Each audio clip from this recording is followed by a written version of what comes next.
Badan Anggaran DPR RI sepakati asumsi makro dalam RAPBN 2023. Pertumbuhan ekonomi yang dipatok di angka 5,4 hingga 5,9% menggambarkan optimisme pemulihan ekonomi.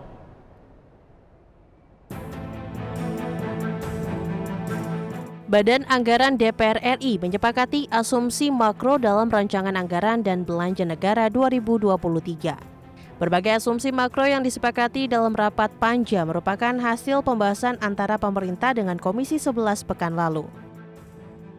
Kepala Badan Kebijakan Fiskal Kemenkyu Febrio Kacaribu mengatakan target pertumbuhan tahun depan di angka 5,4 hingga 5,9%, menggambarkan optimisme pemulihan ekonomi. Meski demikian, pemulihan ekonomi tahun depan bukan berarti akan mulus tanpa guncangan. Ketidakpastian diakui masih menyelimuti pasar keuangan internasional. Hal ini tidak lepas karena imbas kenaikan bunga oleh Bank Sentral Amerika Serikat The Fed. Akibat kenaikan bunga tersebut, negara berkembang termasuk Indonesia masih harus terus waspada. Masuk ke 2023, ini juga ketidakpastian itu justru malah lebih tinggi lagi.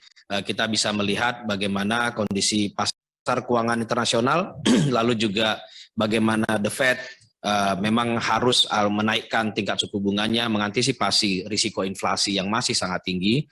Ekonomi 5,3, 5,9 terkandung di dalamnya adalah semangat optimisme.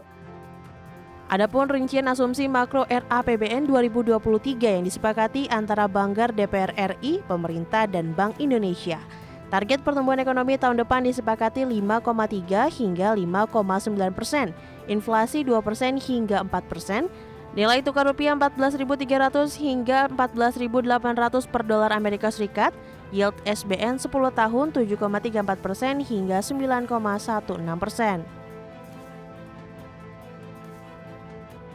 Dari Jakarta, Tim Liputan, IDX Channel.